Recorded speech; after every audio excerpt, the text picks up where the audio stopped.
नमस्कार दोस्तों, नमस्कार भारतीय लोगों, नमस्कार भारत के निवासियों। आप सभी का स्वागत करता हूं मैं इस वीडियो में।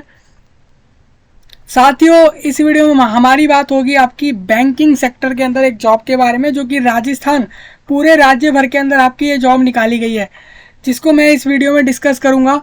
मैं आपको बता दूं, यहाँ पर राजस्थान कोऑपरेटिव रिक्रूटमेंट बोर्ड के द्वारा राजस्थान कोऑपरेटिव बैंक के अंदर, जो कि अपेक्स बैंक हैं, और डिस्ट्रिक्ट लेवल पर जो चल रहे हैं बैंक राजस्थान के अंदर, कोऑपरेटिव बैंक जितने भी होंगे उनके अंदर यहाँ पर आपकी स्टेट गवर्नमेंट राजस्थान की सरकार के द्वारा यहाँ पर एक नोटिफिकेशन रिलीज कराया गया है, जो कि 635 वैकेंसियों को भरा जाना है। इसमें यहाँ पर क्या हो रहा है, 635 ऐसे लोग लिए जा रहे हैं पूरे राजस्थान भर के अंदर। इस जॉब पर लोगों को लिया जाएगा, इस जॉब पर, जो कि अलग अलग तरह के पोस्ट पर हैं बैंक के अंदर।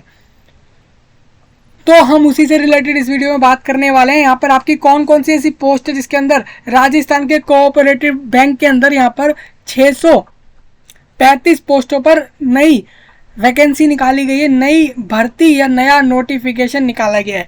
पूरा डिस्कस करेंगे दोस्तों, इस वीडियो को अच्छे से देखना ध्यान से। और ये वीडियो आपका, अगर आप हरियाणा, उत्तर प्रदेश, उत्तराखंड, झारखंड, उड़ीसा, मध्य प्रदेश, मेघालय, मणिपुर, तेलंगाना, असम, त्रिपुरा, केरला, कर्नाटका, छत्तीसगढ़, पंजाब, या आप किसी भी ऐसे राज्य से देख रहे हैं भारत के अंदर, चाहे आप भारत में किसी भी जगह पर रहते हो, तो आपके लिए वीडियो जरूर रहेगा, क्योंकि आप भी इस जॉब पर अप्लाई कर सकेंगे। अगर आप भारत में कहीं भी रहते हैं और आपके पास भारतीय नागरिकता है, या फिर आपके पास भारत में रहने के वो प्रूफ हैं जो कि प्रूफ करते हो कि आप भारत में ही जन्मे हैं या भारत के ही जो है नागरिक हैं, अगर ये सारी चीज़ आप अगर प्रूफ कर पाते हैं डॉक्यूमेंट्स के हिसाब से, तो इस हिसाब से आप इस जॉब पर अप्लाई कर सकेंगे। पूरे इंडिया कंट्री में ये वैकेंसी रहेगी। तो आप इस वीडियो को पूरा ध्यान से देखना। इसमें मैं आपको बताऊंगा इस जॉब के बारे में, अलग अलग पोस्टों के बारे में, उन पोस्टों पे क्या काम होगा, क्या सैलरी दी जाएगी अलग अलग पोस्टों की, वैकेंसियों को कैटेगरी वाइज समझेंगे, SC ST EWS और OBC, और आपका डिसेबिलिटी और अलग अलग कैटेगरी की क्या क्या वैकेंसियां हैं वो हम समझेंगे। साथ में हम ये समझेंगे कि यहाँ पर अलग अलग पोस्ट की क्या क्वालिफिकेशन मांगी जा रही है, मतलब कि क्या कितनी पढ़ाई मांगी जा रही है, कितना 10th 12th या ग्रेजुएट मांगा जा रहा है, क्या मांगा जा रहा है, हर पोस्ट का अलग अलग होगा, वो हम जानेंगे। साथ में हम जानेंगे सैलरी के अलावा और क्या फ़ायदे मिलेंगे, फॉर्म के अप्लाई करने के लिए एज क्या रहेगी, कब से कब तक फॉर्म अप्लाई होंगे, और फॉर्म की फ़ीस। यानी कि इस जॉब से रिलेटेड मैं आपको फॉर्म भरने से लेके पूरा जॉब मिलने तक का पूरा प्रोसेस जो रहेगा, चाहे वो सिलेक्शन प्रोसीजर रहे, एग्ज़ाम का पैटर्न रहे, या कोई भी चीज़ इस जॉब से रिलेटेड रहे, वो पूरा डिस्कस किया जाएगा। और अगर आप इस वीडियो को ध्यान से देख लेते तो आपको इसके बाद कोई अलग से कुछ इसमें रिसर्च करने का ज़रूरत नहीं रहेगा, और आप आसानी से इसमें अप्लाई कर पाएंगे। तो सबसे पहले आप देखिए, ये आपकी राजस्थान कोऑपरेटिव रिक्रूटमेंट बोर्ड है। तो ये बोर्ड क्या काम करता है, ये बोर्ड आपका कोऑपरेटिव रिक्रूटमेंट्स कराता है, ये मतलब सहकारी भर्तियां कराता है राजस्थान के अंदर। उनमें से अगर यहाँ पर देखें तो एक बैंकिंग सेक्टर में जो नोटिफिकेशन आया है, उसका रिक्रूटमेंट प्रोसेस भी इसी बोर्ड को कराना है। इसी बोर्ड को सारा डेटा बना के रखना है, सारा डेटा जो भी कैंडिडेट अप्लाई करेंगे उनका करना है सारा। आप जैसे आप फॉर्म भरेंगे इसमें, तो आपका पूरा जो प्रोसेस रहेगा, एग्ज़ाम करवाना, सेंटर आपको देना, आपको एग्ज़ाम देने जाना, और साथ में जॉब देना, पूरा जॉब का प्रोसेस यही बोर्ड करवाने वाला है आपका इस जॉब से रिलेटेड। तो हम डिस्कस कर लेते हैं कि इस नोटिफिकेशन में आपका क्या क्या बताया गया है। जैसा ये ऑफिशियल वेबसाइट रहेगा, इसमें आप देखेंगे तो यहाँ पर आपको दिखेगा release detailed advertisement for apex bank. तो ये आपको जो नोटिफिकेशन दिख रहा है, इसी में आपको जाना होगा। आप यहाँ से व्यू ऑल पे जाके इस नोटिफिकेशन को देख पाएंगे, पूरे रिक्रूटमेंट के नोटिस को। नहीं तो आप वीडियो के नीचे दिए गए लिंक से भी आप जा सकेंगे इसको चेक करने के लिए। और रही बात, मैंने इसकी एक लिंक अवेलेबल कराई है वीडियो के नीचे ही, तो आप इससे वहाँ पर जा सकते हैं, वहाँ से इस जॉब पर जाकर एक एक चीज़ क्लियर कर सकेंगे। तो हम चलते हैं डायरेक्ट यहाँ पर रिक्रूटमेंट सेक्शन में। आप देखेंगे तो यहाँ पर आपको करना क्या है, जैसे कि इसमें आप जैसे ही व्यू ऑल पे क्लिक कर देंगे, या फिर आप रिक्रूटमेंट एडवर्टाइजमेंट पे क्लिक कर देना। आप सिंपल इस पर भी क्लिक कर सकते हैं, नहीं तो आप यहाँ पर न्यूज़ एंड इवेंट्स के अंदर आप यहाँ पर व्यू ऑल पे भी क्लिक करेंगे, तो आपके सामने रिक्रूटमेंट जो भी नोटिफिकेशन आए होंगे अभी, वो आपको दिखा दिए जाएंगे। जो भी अभी 2023 के अक्टूबर मंथ में आए हैं वो सब दिख जाएंगे। तो जैसे मैं इधर आया तो मेरे को यहाँ पर 6 तारीख का नोटिफिकेशन दिख रहा है, 6 अक्टूबर का दिख रहा है। यहाँ पर मुझे दिख रहा है डिटेल्ड एडवर्टाइजमेंट जो दिख रहा है, इंस्ट्रक्शन फॉर अपेक्स बैंक और CCB रिक्रूटमेंट 2023, ये वाला नोटिफिकेशन हम डिस्कस करेंगे। साथ ही इसके अलावा आप अगर देखेंगे तो इसी का शॉर्ट एडवर्टाइजमेंट जो आया था उसको भी हम डिस्कस कर लेंगे। दोनों ही सेम डेट में आए थे। शॉर्ट एडवर्टाइजमेंट में आपका ये रहेगा किस मोड में फॉर्म भरना है, कब से कब तक फॉर्म भरना है और फीस क्या है फॉर्म की, ये आपको शॉर्ट में दिख जाएगा। और डिटेल्ड में हम सिलेक्शन प्रोसीजर से लेकर पूरा जॉब मिलने तक का प्रोसीजर डिस्कस कर रहे होंगे। तो ये दोनों चीज़ें हो गई हैं। अब हम चलते हैं डायरेक्ट नोटिफिकेशन पे। तो देखिए ये आपका शॉर्ट नोटिस है। शॉर्ट नोटिस में आप देखेंगे तो राजस्थान कोऑपरेटिव रिक्रूटमेंट बोर्ड, जो कि जयपुर में इनका मेन ऑफिस है इस बोर्ड का, और ये यहाँ पर B ब्लॉक में 10 नंबर इनका जो है इनका ऑफिस है। मतलब 10 नंबर जैसे हम जानते हैं घरों के नंबर होते हैं हमारे एड्रेस के हिसाब से, वैसे ही यहाँ पे B ब्लॉक में 10 नंबर इनका ऑफिस का एड्रेस है, जो कि जलाना इंस्टीट्यूशनल एरिया, जलाना डुंगरी, जयपुर के अंदर इनका मेन ऑफिस है। इसके अंदर अगर आप देखेंगे तो ये डेट आपको दिखेगी 6 अक्टूबर की दिख जाएगी। Examination for recruitment to various post in the Rajasthan state cooperative bank limited, apex bank, और साथ में various district central cooperative banks, यानी कि डिस्ट्रिक्ट जो आपके अलग अलग जिलाओं के अंदर जो भी सेंट्रल कोऑपरेटिव बैंक्स हैं वो सब, और साथ में आपके वो स्टेट जो राजस्थान के राज्य के अंदर आपके जितने भी कोऑपरेटिव बैंक्स हैं जो कि कोऑपरेटिव बैंक्स लिमिटेड के आते हैं अपेक्स बैंक में, उन सब के अंदर ये नोटिफिकेशन निकाला गया है। मैं आपको समझाऊंगा दोनों में डिफरेंस क्या है, क्यों अलग अलग बोला गया कि डिस्ट्रिक्ट सेंट्रल वाले, उनमें फ़र्क क्या होता है दोनों बैंकों में, ये आपको क्लियर कर दूंगा। सबसे पहले आप देखिए कि यहाँ पर ऑनलाइन एप्लीकेशन इन्वाइट करी गई है, किससे जो भी एलिजिबल कैंडिडेट होता है और वो इतनी वैकेंसियाँ फुल करे यहाँ पर अपने इस जॉब पर अप्लाई करके, Rajasthan state cooperative bank limited, apex bank, और साथ में वेरियस डिस्ट्रिक्ट, और बहुत सारे ऐसे डिस्ट्रिक्ट रहेंगे जैसे आप जानते हैं अजमेर है, जैसलमेर है, जयपुर है, और भी बहुत सारी जगहें जो हैं राजस्थान के अंदर अलग अलग जिला हैं, उनमें से बहुत से ऐसे जिला रहेंगे जहाँ पर सेंट्रल कोऑपरेटिव बैंक्स होंगे राजस्थान स्टेट में, उनके अंदर अलग वैकेंसियां हैं। अपेक्स बैंक के अंदर जो भी आपके राजस्थान स्टेट के कोऑपरेटिव बैंक्स हैं जो कि अपेक्स बैंक जिनको कहा जाता है, उनके अंदर आपकी अलग वैकेंसियां होंगी। टोटल की बात बताऊं तो 635 लोगों को दी जाएगी ये जॉब, यानी 635 लोगों को मिलेगी, और इसमें पूरे इंडिया से कहीं से भी कैंडिडेट अप्लाई कर सकेगा, दूसरा राज्य वाला कैंडिडेट भी इस पर अप्लाई कर सकेगा। नेम ऑफ द पोस्ट की बात बताता हूँ। यहाँ पर एक सीनियर मैनेजर चाहिए। देखिए मैनेजर काफ़ी इंपॉर्टेंट पोस्ट होती है बैंक के हिसाब से और काफ़ी अच्छी पोस्ट है। अगर आपको मैनेजर की पोस्ट मिल रही है मत छोड़ना। यहाँ पर अगर बताऊं प्रोग्रामर की भी पोस्ट है। यहाँ पर आप देखेंगे तो सीनियर मैनेजर और कंप्यूटर प्रोग्रामर, साथ में बैंकिंग असिस्टेंट, इन 4 तरह की वैकेंसियां हैं। सबसे ज़्यादा अगर देखें यहाँ पर हमें दिख रहा है कि सबसे ज़्यादा जो है यहाँ पे बैंकिंग असिस्टेंट की वैकेंसी है, जो कि 540 वैकेंसियाँ डायरेक्ट यहाँ पर बैंकिंग असिस्टेंट की हैं। उसके बाद कंप्यूटर प्रोग्रामर की 5 हैं, मैनेजर की 89 है, और सीनियर मैनेजर की 1 वैकेंसी है। अब इसमें बोला गया है इसमें आपकी वैकेंसी आगे चेंज हो सकती हैं, इनको बढ़ाया घटाया जा सकता है। जो भी इंटरेस्टेड होगा मैंने आपको लिंक जो प्रोवाइड कराया है वहाँ से जाके आप अप्लाई कर पाएंगे। यहाँ पर अगर बताऊँ कि फॉर्म कौन से मोड में भरेंगे, ऑनलाइन मोड में फॉर्म भर दीजिए, और इसमें लिंक जो अवेलेबल रहेगा आपको अप्लाई करने का वो 18 अक्टूबर से लेके 17 नवंबर तक रात तक ये अवेलेबल रहेगा, यानी कि 18 नवंबर से पहले फॉर्म भरा जाएगा। जो लोग 18 नवंबर को भरेंगे वो फॉर्म नहीं भर पाएंगे, क्योंकि 17 नवंबर तक का समय, यानी पूरा 1 महीने का समय इस पे अप्लाई करने के लिए आपको दिया गया है। तो ये आपका शॉर्ट नोटिस था जिसमें आपको बताया गया था कब से कब तक फॉर्म भरे जाएंगे और किन पोस्टों पर रिक्रूटमेंट हो रही है। तो ये आप समझ गए होंगे। अब हम चलते हैं डिटेल नोटिफिकेशन को, पूरा एक एक चीज़ को समझते हैं। सबसे पहले आप देखिए यहाँ पर ये डिटेल्ड एडवर्टाइजमेंट है। इसमें क्या बोला गया है, हम यहाँ पर हम क्या कर रहे हैं, एग्जामिनेशन कर रहे हैं रिक्रूटमेंट के लिए बहुत सारे अलग अलग पोस्टों पर राजस्थान स्टेट के cooperative bank limited, apex bank और डिस्ट्रिक्ट सेंट्रल कोऑपरेटिव बैंक्स के लिए। इसमें हमें करना है क्या है,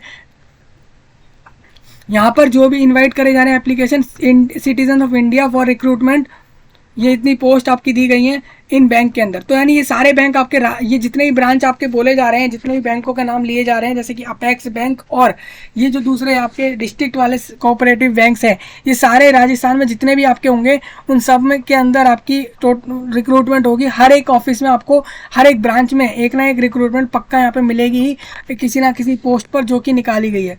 अब इसकी बात आगे करता हूँ मैं। यहाँ पर आप देखेंगे तो मैं यहाँ पर आपको बताता हूँ अब मैं आपको पोस्ट वाइज, अब मैं आपको ये बता देता हूँ कि पोस्ट वाइज अब मैं आपको बताऊंगा। जैसे सीनियर मैनेजर की बात करूंगा जो कि नॉन टीएसपी एरिया में आ रहे हैं। अब नॉन टीएसपी एरिया क्या होता है मैं आपको आगे बता दूंगा। यहाँ पर अगर आप देखें सीनियर मैनेजर की जो पोस्ट है उसके अंदर आपको बताऊंगा कि उसमें वो कौन से बैंक में ली जा रही है, उसके उस बैंक में, यानी पहले हम अपेक्स बैंक की बात करेंगे फिर डिस्ट्रिक्ट सेंट्रल कोऑपरेटिव बैंक्स की भी बात हम यहाँ पर करेंगे। तो सबसे पहले सीनियर मैनेजर की जो पोस्ट चाहिए वो की जो कि नॉन टीएसपी एरिया में, टीएसपी एरिया के लिए चाहिए। तो ऐसे में आप देखेंगे तो यहाँ पर अपेक्स बैंक के अंदर चाहिए एक सीनियर मैनेजर, जिसमें आप देख सकते हैं कि ये डायरेक्ट आपकी ये कौन सी कैटेगरी से लिया जा रहा है, ये यहाँ पे लिया जा रहा है एमबीसी कैटेगरी से लिया जा रहा है। अब ये एमबीसी कैटेगरी क्या होती है, जैसे आप देखेंगे तो राजस्थान के अंदर आपको पता होगा हर स्टेट में अलग अलग कैटेगरी वाइज डिवीजन करे जाते हैं।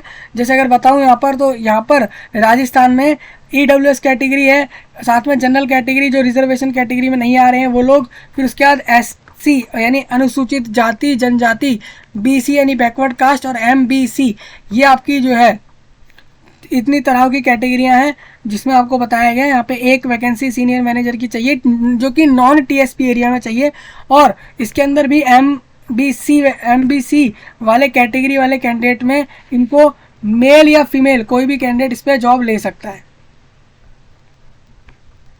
तो देख सकते हैं एक ही पोस्ट मिलेगी, यहाँ पे एक जॉब रहेगी इस सीनियर मैनेजर की पोस्ट की। जो भी लेना चाहे ले सकेगा अपने एलिजिबिलिटी के हिसाब से अप्लाई करके, रिक्रूटमेंट प्रोसेस को फॉलो करके। ये डायरेक्ट एमबीसी कैटेगरी को जा रही है। अब राजस्थान स्टेट का जो कोऑपरेटिव बैंक लिमिटेड है जयपुर अपेक्स बैंक है, यानी कि यहाँ पर, और साथ में डिस्ट्रिक्ट सेंट्रल कोऑपरेटिव बैंक्स के अंदर। अब मैं आपको मैनेजर की डायरेक्ट बता देता हूँ, मैनेजर की डिस्ट्रिक्ट के हिसाब से बता देता हूँ और अपेक्स बैंक में बता देता हूँ। मतलब कि कुछ वैकेंसियाँ ऐसी रहेंगी जो अपेक्स बैंक में मिलेंगी, कुछ ऐसी रहेंगी जो डिस्ट्रिक्ट के, कुछ ऐसे बैंक रहेंगे जो डिस्ट्रिक्ट में कोऑपरेटिव बैंक्स हैं वो उनमें रहेगी। तो मैनेजर की अगर बात करूं तो मैनेजर की आपकी अपेक्स बैंक के अंदर जो यहाँ पे है वैकेंसी वो है 5, उसमें से आपकी ईडब्ल्यूएस से 2 हैं। आप देखेंगे यहाँ से, यहाँ पे आपको दिखेंगी 2 वैकेंसी ईडब्ल्यूएस से हैं। उसके अलावा जनरल कैटेगरी से 1 है जो कि जनरल कैटेगरी की वुमेन को मिल रही है। उसके अलावा एससी कैटेगरी, एससी में नहीं है, एसटी में 1 है, यानी अनुसूचित जनजाति के लिए 1 है। उसके अलावा यहाँ पर इसी तरीके से एमबीसी कैटेगरी में जो भी मेल फीमेल आ रहे होंगे उनके उनमें से किसी एक को एक वैकेंसी यहाँ पे मिल जाएगी। डिसेबिलिटी वाले में जिसको कम दिख रहा है, लो विजन वाला या फिर जिसको नहीं दिखता है, ब्लाइंड है जो कैंडिडेट, उसको एक वैकेंसी यहाँ से मिल जाएगी अपेक्स बैंक के अंदर। अपेक्स बैंक में, राजस्थान के अपेक्स बैंक के अंदर, जो कि मैनेजर की नॉन टीएसपी एरिया में मिलेगी। अब मैं आपको आगे ये भी बताने वाला हूँ कि टीएसपी एरिया कौन से है, नॉन टीएसपी एरिया कौन से है। सबसे पहले आप ये देखिए अजमेर जो आपका जिला है, डिस्ट्रिक्ट है, उसके अंदर 3 वैकेंसियाँ हैं, और उस 3 वैकेंसियों में से जनरल कैटेगरी में 2 वैकेंसियाँ हैं, मेल फीमेल दोनों की मिक्स हैं, कोई भी किसी को भी मिल सकती है, दोनों मेल को भी मिल सकती हैं या दोनों फीमेल को भी मिल सकती हैं, या एक भी हो सकता है। इसके अलावा जनरल कैटेगरी की वुमेन के लिए अलग रहेंगी, एक और वैकेंसी है। उसके अलावा यहाँ पर बीसी कैटेगरी से 1 वैकेंसी हो जाएगी, मेल फीमेल किसी को भी मिल सकती है। तो इस तरीके से 3 वैकेंसियाँ टोटल हो जाती हैं। ये अजमेर में 3 वैकेंसियाँ हैं, एक जनरल कैटेगरी से और एक बीसी कैटेगरी से है, जिसको आप देख पा रहे हैं। अब अलवर राजस्थान के अंदर यहाँ पर 2 वैकेंसियाँ रहेंगी। इसके बाद बाड़मेर में भी 4 वैकेंसियाँ हैं, भरतपुर के अंदर 5 वैकेंसी हैं, भिलवाड़ा में 2 वैकेंसी हैं, बीकानेर में 1 है, चित्तौड़गढ़ में 3 वैकेंसी हैं, चूरू में 3 हैं, और हनुमानगढ़ के अंदर 3 वैकेंसी हैं, जैसलमेर में 1 वैकेंसी है। तो आप इसको सुनते जाना, आपके डिस्ट्रिक्ट के हिसाब से जो भी आपके ऊपर एप्लीकेबल हो रहा हो, आपको लगे कि आपके डिस्ट्रिक्ट में आपको जिस पोस्ट पे चाहिए, जैसे कि मैनेजर की पोस्ट चाहिए और आपको उसकी अपने डिस्ट्रिक्ट में उसकी वैकेंसी दिखे, तो आप उसी में अप्लाई करना, मतलब उसी में लेने के चांस ट्राई करना। दूसरे डिस्ट्रिक्ट में भी आपको मिल सकती है। मैं आपको बताऊँगा, ये आप डिसाइड करेंगे कि आपको किस डिस्ट्रिक्ट में जॉब मिलेगी, या फिर ये बैंक डिसाइड करेगा, यह मैं आपको बता दूँगा। साथ ही यहाँ पर अगर आप देखें तो जयपुर है और जैसलमेर है, जालोर है, उसके बाद झुंझुनू है, उसके बाद झालावाड़ है, जोधपुर है, कोटा है। कोटा के अंदर यहाँ पर 4 वैकेंसी हैं, नागौर में 2 वैकेंसी हैं, पाली के अंदर 9 वैकेंसी हैं। उसके अलावा सवाई माधोपुर के अंदर 5 वैकेंसी हैं, सिकार में 4 हैं, श्री गंगानगर में 7 वैकेंसी हैं, उदयपुर में 2 वैकेंसी हैं। सारे मैनेजर की पोस्ट के लिए जो कि टीएसपी एरिया में नहीं आते। राजस्थान के 2 तरह से एरिया है, एक टीएसपी एरिया और एक होता है आपका नॉन टीएसपी एरिया। अब अगर मैं बात करूं यहाँ पे, इसके बाद आपका टीएसपी एरिया मैनेजर के लिए बात कर लेते हैं।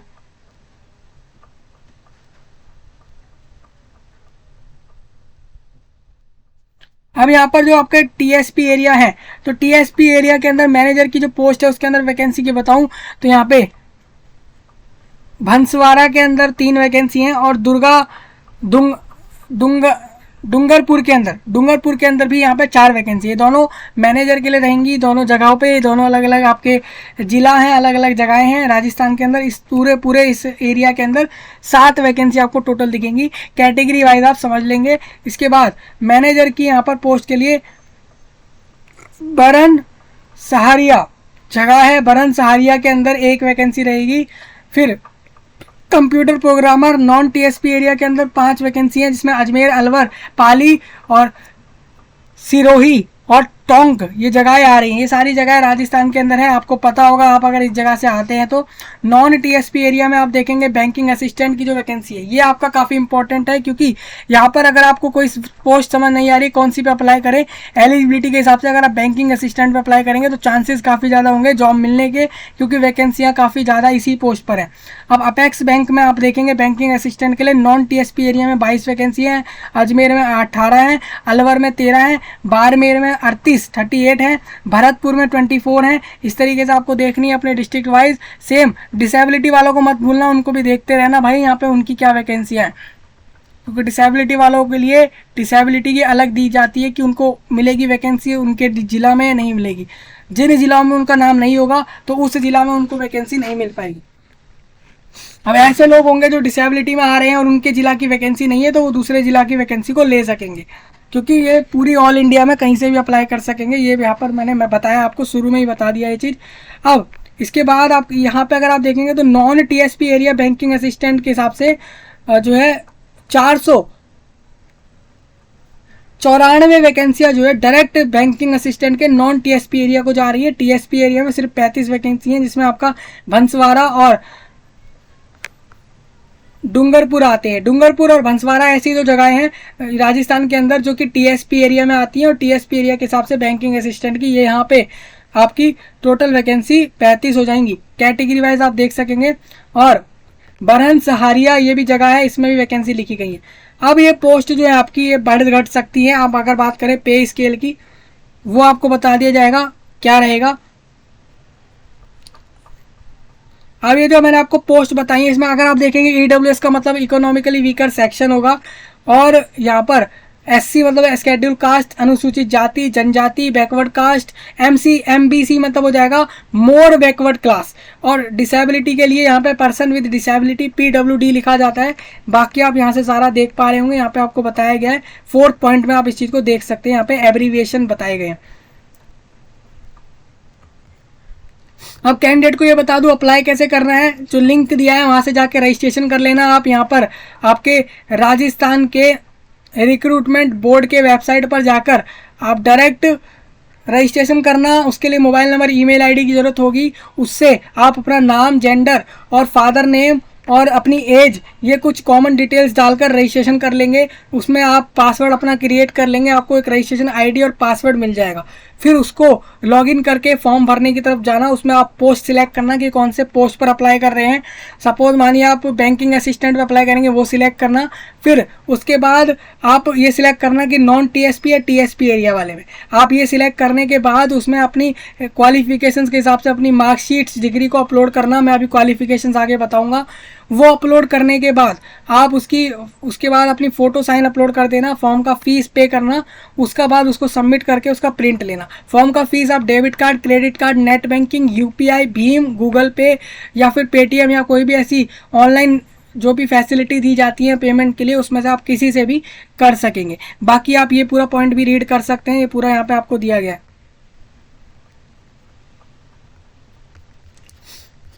हम यहाँ पर इसके बाद अप्लाई के बाद आपका आ जाता है यहाँ पे। अब बात करते हैं फॉर्म की फ़ीस की, कि फॉर्म की फ़ीस क्या है। फॉर्म की फ़ीस आपको बता देता हूँ। यहाँ पर OTR रहेगा। आप इस राजस्थान के बोर्ड के वेबसाइट पे एक बार रजिस्ट्रेशन कर देंगे, ये बैंक की तरफ से, जो कि राजस्थान कोऑपरेटिव रिक्रूटमेंट बोर्ड जो है, इसमें आप एक बार रजिस्ट्रेशन कर देंगे तो आपकी इस बोर्ड के द्वारा आगे कोई भी फ्यूचर में जो भी वैकेंसी आएंगी उस पर आप डायरेक्ट जॉब के फॉर्म पर अप्लाई कर पाएंगे बिना किसी रजिस्ट्रेशन के। फिर आपको बार बार रजिस्ट्रेशन नहीं करना पड़ेगा, आपको जॉब पर डायरेक्ट अप्लाई करने को कह दिया जाएगा, उसका मौका आप सभी को दे दिया जाएगा। सिंपल आपको यहाँ पर अभी एक OTR करना होगा, वन टाइम रजिस्ट्रेशन, जिसमें आप एक बार रजिस्ट्रेशन कर लेंगे, जो कि आपका अनिश्चित काल के लिए यानी फ्यूचर में कभी भी दोबारा रजिस्ट्रेशन करना नहीं पड़ेगा। तो OTR को सही से भरना, उसमें कोई भी ऐसी डिटेल मत देना जिसमें आपकी कोई भी गलत इंफॉर्मेशन चली जाए, क्योंकि वो फिर चेंज नहीं होती है। OTR में एक से ज़्यादा, एक या दो चांस ऐसे दिए जाते हैं जिसमें आप चेंजिंग्स कर सकते हैं। चेंजिंग में भी कुछ ही चीज़ों में चेंजिंग होती है, बाकी सब में नहीं होती है। अब अगर बात करें यहाँ पे फॉर्म की फ़ीस की, तो सामान्य वर्ग वाले और क्रीमी लेयर यानी कि OBC के CL वाले और UR कैटेगरी वाले और अन्य पिछड़ा वर्ग और अति पिछड़ा वर्ग वाले लोग जो भी रहेंगे वो 600 रुपये पे करेंगे। राजस्थान के नॉन क्रीमी लेयर श्रेणी के जो भी आपके यानी कि आपके OBC, जो राजस्थान के OBC NSCL में आ रहे हैं और जो भी EWS आर्थिक रूप से कमजोर EWS में आ रहे हैं या फिर SC ST में हैं, वो 400 रुपये पे करेंगे। अब यहाँ पे बोला गया है राजस्थान से भिन्न अन्य राज्यों के SC ST जो भी कैटेगरी वाले कैंडिडेट रहेंगे उनको सामान्य वर्ग का लिया जाएगा, मतलब दूसरे स्टेट वाले कैंडिडेट को ये लोग यहाँ पर जनरल कैटेगरी में मानते हैं। ये बात समझ लीजिए, आपकी दूसरे स्टेट में कोई वैल्यू नहीं होती है। एक तरीके से कैटेगरी की अगर बताऊँ तो सेंट्रल गवर्नमेंट्स की जॉब में तो मिल जाएगी, स्टेट गवर्नमेंट की जॉब में आपको जनरल कैटेगरी में ही लिया जाता है। वहाँ पर कभी भी आपको अनुसूचित जाति जनजाति के हिसाब से फ़ायदे नहीं दिए जाते, बहुत ही कम देखा जाता है जो कि दिया जा रहा हो, वो भी सरकारी जॉबों में। प्राइवेट में तो बिल्कुल नहीं होती ये चीज़। यहाँ पर आप अगर देखेंगे तो सेम इधर भी यही बोला गया है कि गवर्नमेंट जॉब जो कि राजस्थान के अंदर यहाँ पर जो निकाली गई है गवर्नमेंट ऑफ राजस्थान के बोर्ड के द्वारा, उसमें आप देखेंगे तो अगर आप SC ST भी हैं या किसी डिसेबिलिटी में भी आ रहे हैं, दूसरे राज्य से हैं, तो आपको एक जनरल कैटेगरी में माना जाएगा, कोई रिलैक्सेशन आपको नहीं दिया जाएगा। आप देख सकते हैं यहाँ पे साफ लिख के दिया गया है SC ST दूसरे राज्यों वाले भी एक जनरल मान लिए जाएंगे। यहाँ पर आपका एडमिट कार्ड आएगा इस एग्ज़ाम से रिलेटेड, यहाँ पे एक एग्ज़ाम होगा आपका इस जॉब से रिलेटेड। अब बात करें कि कहाँ एग्ज़ाम होगा, बहुत जगह जगह सेंटर होंगे इस एग्ज़ाम के, और ये एग्ज़ाम आपका मंथ में, दिसंबर के मंथ में हो रहा होगा, यानी इस साल के 2023 के आखिर के महीने में इस एग्ज़ाम को लिया जाएगा। और एग्जामिनेशन सेंटर्स की बात करूं तो examination center will be conducted online in venues across different center in Rajasthan for the post of. अब देखिए यहाँ पे आपको एग्जाम सेंटर की भी लिस्ट दिखाने वाला हूँ। मैं आपको बता दूँ आपके सारे एग्जाम जो भी इसके रहेंगे, जहाँ पर भी एग्जाम सेंटर रहेगा वो राजस्थान में ही होगा। आप दूसरे राज्य से अगर इस जॉब पे अप्लाई करते हैं तो आप एक चीज़ याद रखना कि आपको वहीं एग्ज़ाम देने जाना है, सेम स्टेट में, राजस्थान में, जहाँ पर आपकी जॉब होगी। यहाँ पर कोई एग्जाम सेंटर आप चूज़ करेंगे फॉर्म भरते हैं उसको चेंज नहीं कर सकते हैं आप, तो एक बार सोच समझ के भरना, आप उसी जगह पर एग्ज़ाम दें जहाँ पर आप चाहते हैं।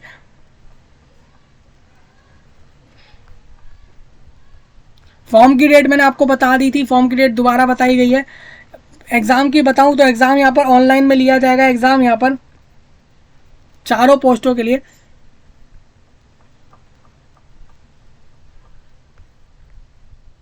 अब देखिए जो कैंडिडेट एक से ज़्यादा पोस्ट पे अप्लाई करना चाहे, जैसे कि अगर कोई कैंडिडेट बोल रहा है कि भाई मेरी क्वालिफिकेशन तो ऐसी है, मैं बैंकिंग असिस्टेंट के लिए भी अप्लाई कर सकता हूँ, मैनेजर के लिए भी, कंप्यूटर प्रोग्रामर के लिए। ऐसे में कैंडिडेट ये भी सोचता है कि भाई चलो यार बैंकिंग असिस्टेंट की नहीं मिली तो मैनेजर की वैकेंसी ही मिल जाए, तो ऐसे में कोई सोचता है कि एक नहीं तो दूसरा पोस्ट मिल जाए, तो ऐसे में एक से ज़्यादा फॉर्म भर सकता है कैंडिडेट, लेकिन वो अलग अलग सेपरेट फॉर्म भरेगा, हर एक पोस्ट के लिए अलग अलग फॉर्म भरेगा, ये बोला गया है।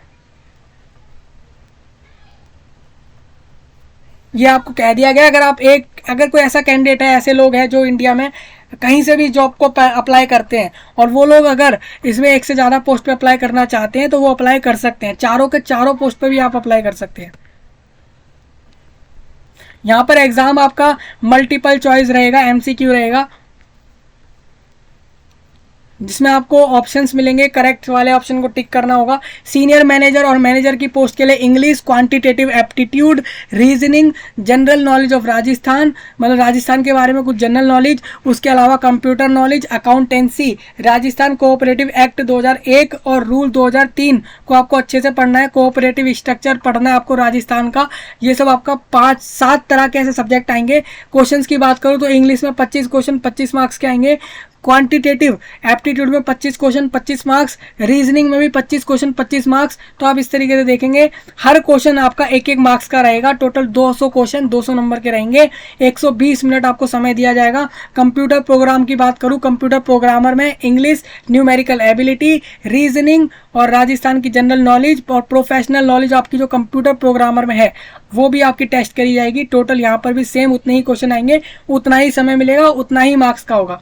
बैंकिंग असिस्टेंट का भी सेम पैटर्न दिया गया है, सब्जेक्ट्स बदल गए हैं यहाँ पे कुछ, जैसे कि यहाँ पर आप देखेंगे सेम बैंकिंग असिस्टेंट में भी आपका सेम जो आपका मैनेजर और सीनियर मैनेजर की पोस्ट का था वही सेम सब्जेक्ट्स आपके ऑलमोस्ट यहाँ पर मुझे दिख रहे हैं। ऑलमोस्ट आप देखेंगे तो ये सारे के सारे वही हैं। टोटल इसमें बताऊं तो यहाँ पे आपका पैटर्न चेंज हो गया। जैसे कि आप देखेंगे तो यहाँ पे अकाउंटेंसी आपकी मैनेजर में 30 आ रहे थे क्वेश्चन, तो अकाउंटेंसी के यहाँ पे 25 क्वेश्चन आ रहे हैं बैंकिंग असिस्टेंट के लिए। तो ये एक पैटर्न चेंज हो गया, मार्किंग स्कीम चेंज हुई है इस वाले पोस्ट के लिए।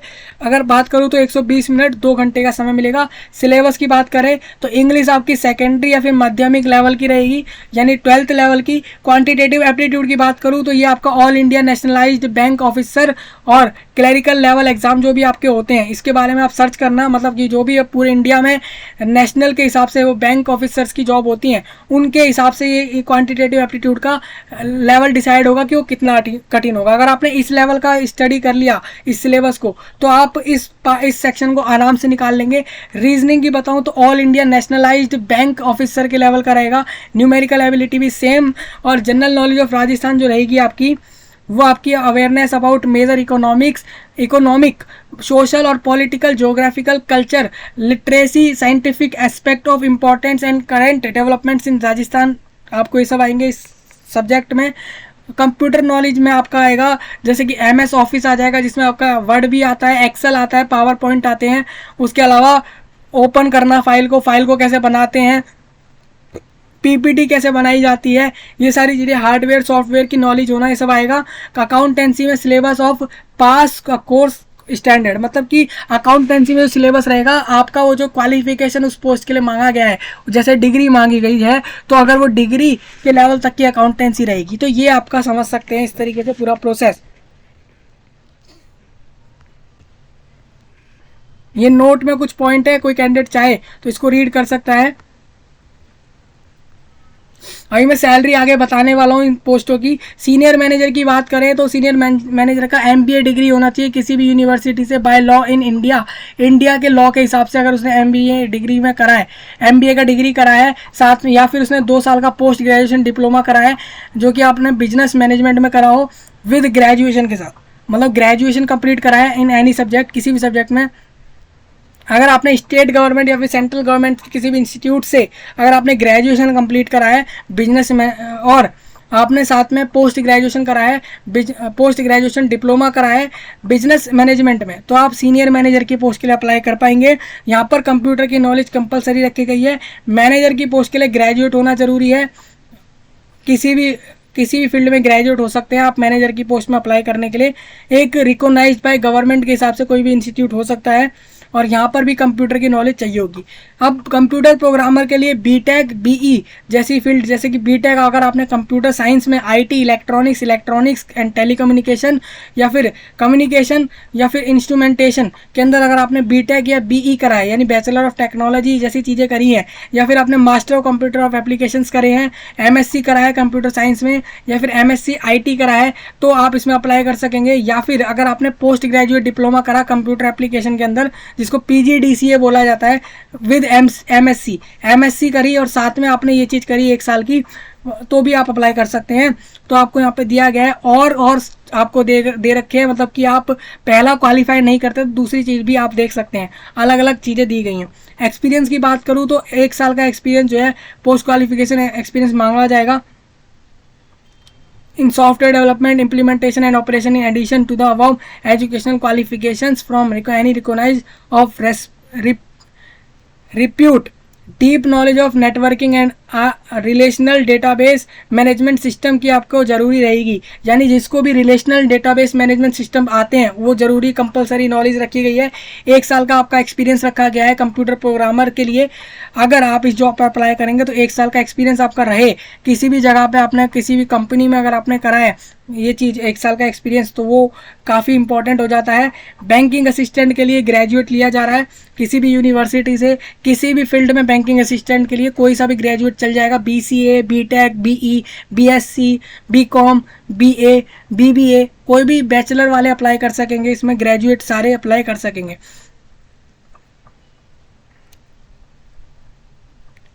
The date of passing the eligibility qualification will be the date of appearing on the mark sheet, provisional certificate or the date on which the result was posted on the website of the university।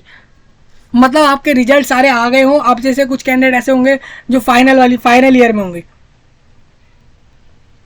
तो जो लोग final year में भी हैं अगर उन्होंने अपना exam दे दिया है, उनके एग्ज़ाम हो चुके हैं, रिजल्ट्स आ चुके हैं, वो लोग भी अप्लाई कर सकते हैं। उनकी जो है उनके पास इतना होना चाहिए कि उनकी जो है the date of passing the eligibility examination will be the date appearing on the. अब देखिए आपकी मार्कशीट और आपके प्रोविजनल सर्टिफिकेट आपके पास हैं। अगर डिग्री से जो पहले होते हैं आपके हर कॉलेज में, अगर आपके पास ये है तो आप अप्लाई कर सकते हैं इस बैंकिंग असिस्टेंट की पोस्ट पर। लेकिन वो जो डेट होगी आपकी मार्कशीट की या प्रोविजनल सर्टिफिकेट्स की, उसको याद रखें कि फॉर्म के डेट एंड वाले से पहले आ रहे हो, जैसे कि 17 नवंबर से पहले की डेट हो। एज की बता देता हूँ, एज मैंने आपको बताई, जैसे एज यहाँ पर रहेगी 18 से 40 के बीच वाले कैंडिडेट अप्लाई कर पाएंगे। 40 कंप्लीट ना हो, 40 से नीचे वाले अप्लाई करेंगे। इसमें रिलैक्सेशन यहाँ पे मिलेगा, मैं आपको बता दूंगा क्या एज में रिलैक्सेशन है। SC/ST कैटेगरी वाले कैंडिडेट, डिसेबिलिटी बैकवर्ड कास्ट वाले और मोर बैकवर्ड क्लासेस वाले कैंडिडेट्स को, और EWS राजस्थान के जितने भी रहेंगे 5 साल एज में एक्स्ट्रा दिए जाएंगे, वो 45 एज तक अप्लाई करेंगे। सेम यहाँ पर अगर आप वुमेन कैटेगरी के वुमेन कैंडिडेट हैं और आप SC/ST में आ रही हैं तो आपको 10 साल एक्स्ट्रा मिल जाएंगे फॉर्म में, यानी 40 की बजाय आप 50 साल के होने तक इस फॉर्म को भर सकते हैं। तो अगर कोई कैंडिडेट कैसी ऐसी वुमेन्स हैं, ऐसी महिलाएं हैं जो राजस्थान की महिलाएं हैं और वो किसी रिजर्व कैटेगरी में आ रही हैं और इस वीडियो को देख रही हैं, तो उनको 40 की बजाय 50 साल बढ़ा दिया गया है। आपको बता दूं कि आप 50 साल तक इस फॉर्म को भर सकते हैं।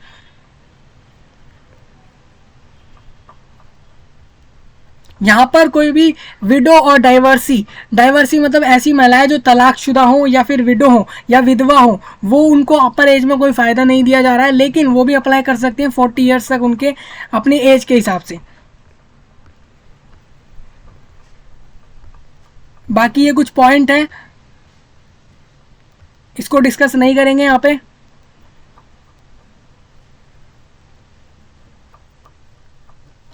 अब इसके अलावा यहाँ पर है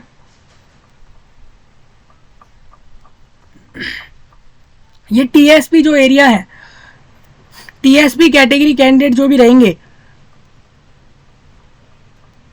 उनको रिजर्वेशन गवर्नमेंट रूल के हिसाब से दिया जाएगा। TSP एरिया राजस्थान में जो भी है उसके हिसाब से इस चीज़ को आप रीड कर लेना, मैं इसको अभी डिस्कस नहीं कर रहा हूँ यहाँ पे।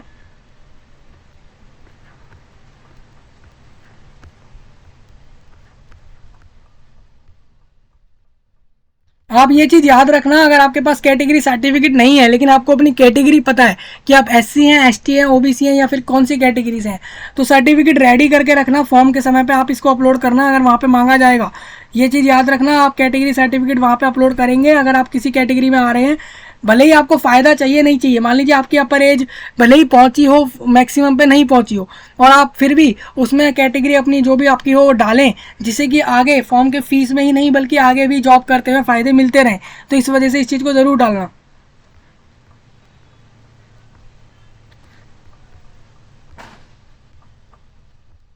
यहाँ पे डॉक्यूमेंट्स की डिटेल दी गई है, कैसे अपलोड होंगे, क्या क्या चीज़ें अपलोड होंगी।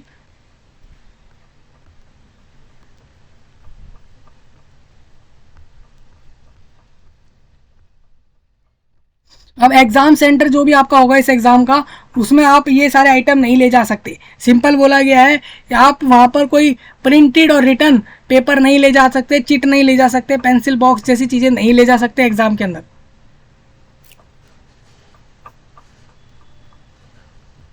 ईयरफोन्स नहीं ले जा सकते, स्मार्ट इलेक्ट्रॉनिक्स डिवाइस नहीं ले जा सकते। ये इंस्ट्रक्शन पढ़ लेना एग्जाम में जाने से पहले, कहीं पता लगे आप एग्जाम सेंटर में पहुंच गए और गलती से भी इनमें से कोई चीज़ ले गए तो एग्जाम कैंसिल हो सकता है भाई, इस चीज़ को ध्यान रखना।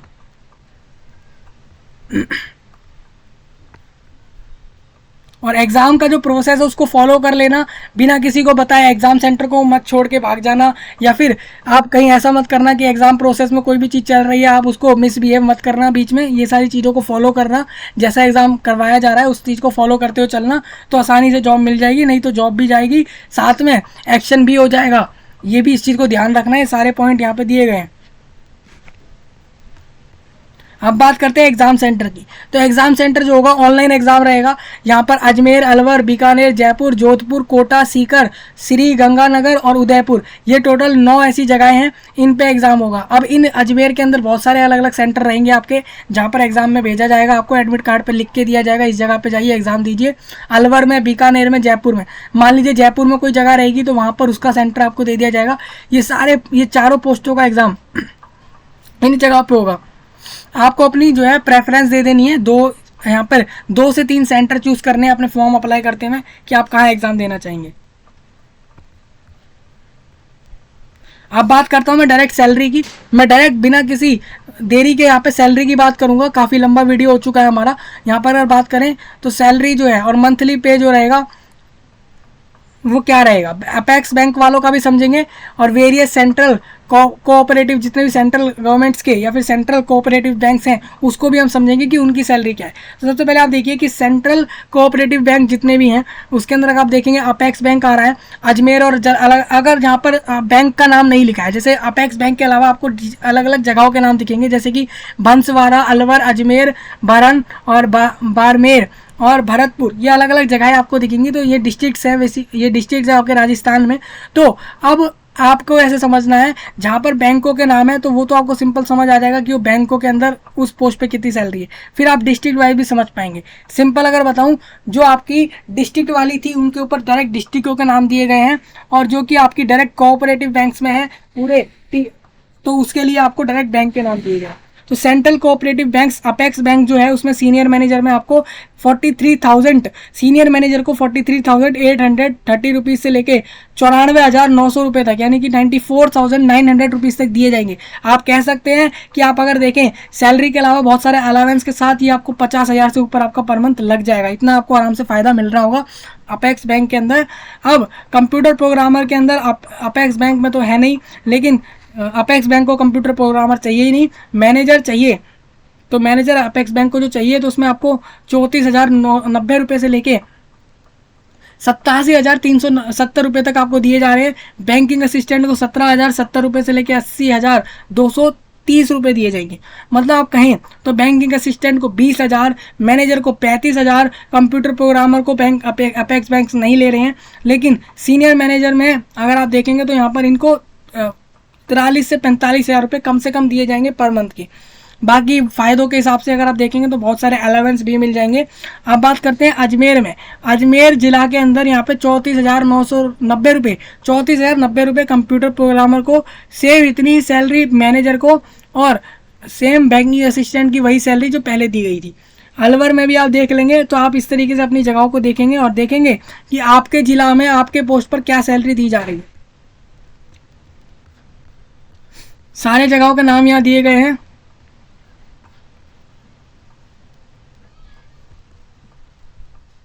और यहाँ पर देखिए बैंक के कोड दिए गए, बैंक कोड दिए गए इंडिकेटिंग प्रेफरेंस। आपको अपने फॉर्म में प्रेफरेंस देनी पड़ेगी कि आप कौन से बैंक में जॉब लेना चाहेंगे। तो अलग अलग जगहों के हिसाब से, डिस्ट्रिक्ट्स के हिसाब से भी आपकी यहाँ पर अलग अलग कोड दिए गए हैं। आप फॉर्म में सिलेक्ट कर लेंगे कि आपको कौन से बैंक में या कौन से इस बैंक के कौन से ब्रांच में या कौन से डिस्ट्रिक्ट के ब्रांच में आपको उस वैकेंसी पे जॉब चाहिए। ये प्रेफरेंस इसलिए मांगी जाएगी जिससे कि आपको जब जॉब मिले तो उस प्रेफरेंस को देखते हुए आपको जॉब दे दी जाए कि आप अपने हिसाब से ही देखेंगे इसको, आपके आसपास के हिसाब से, तो आपको उसी हिसाब से जॉब दे दी जाएगी। अगर ऐसे में जगह नहीं बचती है तो बैंक अपने हिसाब से आपको जॉब दे देगा राजस्थान में उन जगहों पे जहाँ पर वैकेंसी उस पोस्ट पर वैकेंट होगी। सबसे पहले कोड A1 जो रहेगा अपेक्स बैंकों के लिए रहेगा, राजस्थान स्टेट कोऑपरेटिव बैंक जो भी बैंक लिमिटेड के अपेक्स बैंक के लिए। साथ में C1 कोड जो है वो आपका अजमेर के कोऑपरेटिव बैंक के लिए है, C2 जो रहेगा अलवर के लिए रहेगा, बंसवाड़ा के लिए C3 रहेगा। ये सारे कोड हैं, आप इसको यूज़ करेंगे फॉर्म के अंदर। यहाँ पर देखिए दिखा दिया गया है आवेदन कैसे करें, मैंने आपको बता दिया है, वही प्रोसेस फॉलो कर लेना। फोटो साइंस से रिलेटेड कोई डाउट हो कैसे अपलोड होंगे तो उसका वीडियो भी आप जाकर देख सकते हैं।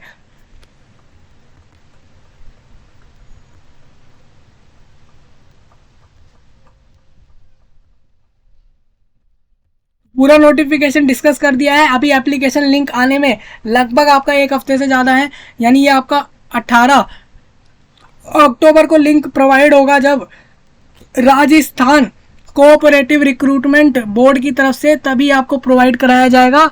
तो आप उसके बाद ही इस फॉर्म को अप्लाई कर पाएंगे। और कोई डाउट हो कमेंट कर देना, बता देना, और आपको मैं मिलूंगा आप दूसरे टॉपिक में। तब तक के लिए आप सभी का धन्यवाद।